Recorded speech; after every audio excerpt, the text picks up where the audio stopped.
Bien le bonjour et bienvenue dans Cinéphile Facile. J'ai déjà évoqué avec vous certains de mes réalisateurs préférés, mais il y en a un qu'on n'a pas encore fait. Un de mes 7 dieux du cinéma. Même si en vrai il y en a plus. On va pas parler du film le plus évident, mais je l'adore. Controverse, avant-première foireuse, personnage dérangeant et tournage catastrophe. C'est parti.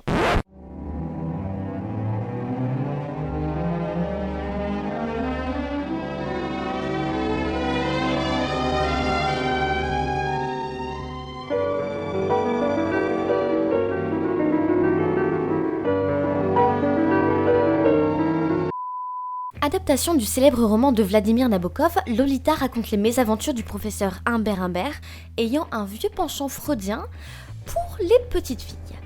Il va alors s'éprendre de la jeune Dolores Hayes, surnommée Lolita, et nous faire vivre son histoire.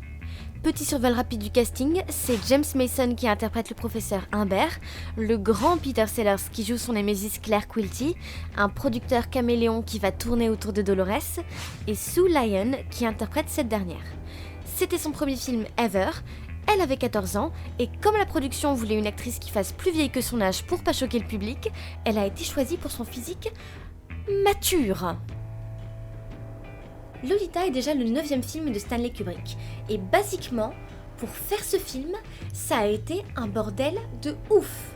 Si on contextualise le truc, ça nous ramène en 1955. Vladimir Nabokov publie un roman qui va faire un véritable scandale et générer une immense polémique. Il y parle ouvertement de pédophilie entre un homme en pleine crise de la quarantaine et une préadolescente. Et à l'époque, aux États-Unis, on était moyen chaud pour se mouiller la chemise. Pendant ce temps-là, un petit réalisateur pas très connu du nom de Stanley Kubrick perce à Hollywood avec des films tels que Fear and Desire et Le baiser du tueur. C'est en 1958 que Kubrick décide d'acheter les droits de Lolita, alors que le public chie sur le bouquin et que Kubrick n'a pas vraiment encore de nom dans le cinéma. Et là, on parle du mec qui avait pas encore réalisé Spartacus. Il avait des balls. Il va proposer à Nabokov lui-même de rédiger le scénario, et il était tellement content qu'il a pondu un pavé de 400 pages. Et là, je suis hyper content. Kubrick va écumer les agences de prod en leur parlant de son idée d'adaptation, qui vont bien l'envoyer se faire foutre parce que c'est pas très chaste tout ça. D'autant plus qu'à cette époque, le code Hays est en vigueur à Hollywood, c'est-à-dire que la Production Code Administration va censurer tout ce qui n'est pas très Charlie. C'est-à-dire le sexe, la nudité, la violence, les incitations à la dépravation et tout ce qui se moque de près ou de loin de la religion. En gros, si tu filmes ta boîte de bris ou ton chat pendant 1h30, ils seront contents. Qu'ils soient 20h ou bien 22h, ils pas trop placer luxure par censure. Ils savent y faire, ils sont des experts, le PTC et la FCC. Ça a aussi été la croix et la bannière pour trouver des acteurs qui acceptent de jouer dans le film, puisque pour le rôle d'Humbert, ce sont de très grands noms qui ont décliné l'offre. Genre Noel Coward ou Laurence Olivier, bordel! Et vu le contenu subversif du bail, même après avoir déniché James Mason, ça a été difficile à filmer.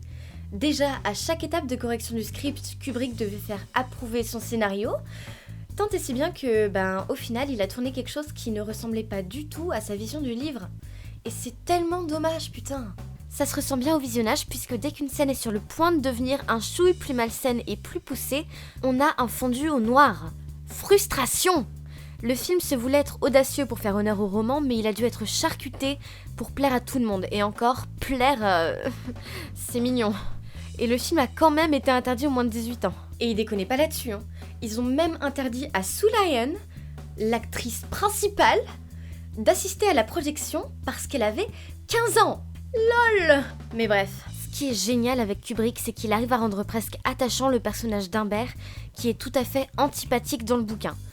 Nabokov, un peu comme Flaubert avec Madame Bovary, écrit ses aventures avec cynisme, se moque de lui, le fait se poser en victime, et Kubrick l'achève. Dans le bouquin, Humbert s'introspecte et va se rendre compte qu'il utilise de son passé pour justifier de sa pathologie. Et d'un côté, ça se tient. Il a été follement amoureux d'une fille quand il avait 13 ans, et cette jeune fille est morte. Depuis, il va donc essayer de retrouver son souvenir dans toutes les filles qu'il va croiser, donc des mineurs ou alors des jeunes femmes qui ont un physique androgyne ou de préadolescentes. Pareil, il va se montrer pratiquement sournois puisqu'il va se rapprocher de Charlotte, la mère de Dolores, et l'épouser pour être plus proche de Lolita. Enfin, jusqu'à ce que la mort les sépare, quoi. Alerte psychopathe. Regarde maman, un psychopathe. Humbert voit ses sentiments comme purs et romantiques alors que sous la caméra de Kubrick, on assiste clairement à l'évolution d'un prédateur pervers dangereux. C'est vrai que la relation entre Dolores et Humbert est assez ambiguë par moments. Quelqu'un qui connaîtrait pas l'histoire pourrait se dire qu'il a l'air très paternel avec elle, mais est-ce que c'est de l'inceste? Est-ce que c'est de la pédophilie? Est-ce que c'est de l'amour? Mais... Et puis il y a les apparitions constantes du personnage de Claire Quilty qui vont un peu perturber Humbert. Tout au long du film, il va revêtir toutes sortes de costumes pour espionner Lolita. Mais le spectateur se doute bien que ça va partir en couille à un moment donné, puisque au tout début du film, dans la séquence d'ouverture, donc ce n'est pas un spoiler, Humbert le bute. I guess he was the only guy I was ever really crazy about. Le décalage que Kubrick crée entre les deux hommes tout au long du film est donc intéressant à traiter, puisque Humbert va en vouloir à Quilty de rôder autour de sa protégée, parce qu'il pense que lui est un prédateur. Plus Humbert va vivre sa relation, plus il va devenir légèrement beaucoup parano-obsessionnel avec Dolores, jusqu'à avoir recours à la violence par jalousie.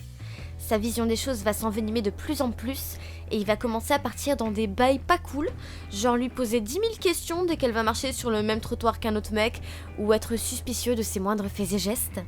On rappelle qu'il a 40 ans et que la gamine en a 12, Et la trahison qu'il va finir par subir de la part de sa douce petite Lolita va finir de l'achever. Comme quoi, l'amour, ça dure pas, encore moins quand on n'a pas encore fini sa puberté. Et évidemment, le film a été démonté par la critique. Ah bah, à sa sortie, ça partait dans tous les sens, Et que oui, mais en fait, c'était pas obligé d'adapter ce livre, on aurait pu s'abstenir, et je suis passée chez Soch. Du coup, il y a eu une deuxième tentative d'adapter le livre à l'écran en 1997, sans devoir s'accommoder de la censure pour rendre l'univers du roman plus complet. Sauf que le truc, c'est que le film a fait un flop. Du coup, je vais vous passer des vidéos de chat à la place. Ouais, c'est cool tout ça, mais sinon, Kubrick, Lolita... C'est quoi les répercussions dans la culture d'aujourd'hui, à part une putain de chanson d'Alizé? Eh bien, tout d'abord, le film de Kubrick a indirectement inspiré David Lynch lors de la création de Twin Peaks, sa série culte, qu'il faut avoir vu, putain! This is, excuse me, a damn fine cup of coffee. Que ce soit pour son univers torturé et malsain, les relations conflictuelles entre les personnages, l'atmosphère calme alors qu'il se passe quelque chose de pas très net en arrière-plan. On peut même aller jusqu'à remarquer la ressemblance entre Dolores Haze et Laura Palmer, parce que voilà, que ce soit physique ou au niveau de leur caractère d'ailleurs. Il n'y a pas eu de primo, mais secondo, on peut noter l'effet Lolita dans American Beauty, puisque Lester Burnham, interprété par Kevin Spacey, en pleine crise de la quarantaine, va s'éprendre de la meilleure amie de sa fille. Enfin, c'est grâce au livre et au film qu'on doit la popularisation du terme Lolita, qu'on appelait avant nymphette. Et aujourd'hui, on utilise ce terme pour quasiment tout et n'importe quoi. Surtout les magazines féminins qui te proposent des looks so Lolita, à base de fleurs et de chaussettes montantes, alors qu'à la base c'est juste un putain de terme pour désigner une personne mineure attirée par les personnes plus vieilles, ou une personne mineure sexualisée aux yeux d'une personne plus vieille. Après, je sais pas si j'ai raison ou si j'ai tort, je ne suis pas Durandal, mais je me demande si d'un côté on n'en revient pas un peu à l'infantilisation des femmes, qui sont encouragées à paraître éternellement jeunes ou adolescentes, que ce soit par une absence de toute pilosité, parce qu'apparemment c'est pas socialement acceptable, ou alors une absence de rides, ou une morphologie fine, ou un corps plat, parce que si tu fais pas du 34-36, tu peux pas t'asseoir avec Regina George. That's against the rules, and you can't sit with us. Whatever. Those rules aren't real. Enfin ça, ce sont mes questionnements personnels, et je sais pas si je dis de la merde ou si j'en dis pas, mais j'essaie de pousser la réflexion sur ce thème parce que ça me semble important d'en parler quand même. J'aimerais ajouter que la pédophilie est une maladie qui se traite, et que ça n'a souvent rien à voir avec l'image qu'on se fait d'un vieux nu sous un trench coat qui attend à la sortie des écoles. C'est une pathologie bien plus complexe que ça, et qui ne se manifeste pas forcément avec des agressions ou autres. Le livre et le film ont le mérite de mettre en lumière cette maladie, et je me doute que c'est un peu pour ça que ça a pas beaucoup plu à l'époque de leur sortie. Parce que là, on voit clairement que ça peut toucher n'importe qui, même quelqu'un de bien sous tout rapport, et que ça va pas forcément se voir à l'œil nu ou alors dans leur comportement. Alors maintenant, vous réfléchirez 2 fois au sens de la chanson d'Alizé. J'espère que cette vidéo vous aura plu, et si vous avez aimé, n'hésitez pas à vous abonner, parce que ça fait toujours plaisir de se sentir soutenu. Sinon, vous pouvez commenter en bas, parce que je lis les commentaires et ils m'aident beaucoup à avancer. Vous pouvez également mettre un petit pouce en l'air, et sinon, vous pouvez la partager partout. Je vous invite également à aller voir le tout dernier clip de Mister Yéyé qui va s'afficher juste ici, parce qu'il donne lui aussi un discours très intéressant et complexe sur le même sujet. Donc n'hésitez pas à y aller. C'était la fille au soufflet. À la prochaine. You're lucky boy, 'cause today it's not my day. You're lucky boy, 'cause with you I'd like to play. You're lucky boy, I will let you go. I can't tell you, don't expect the girl to come to blow.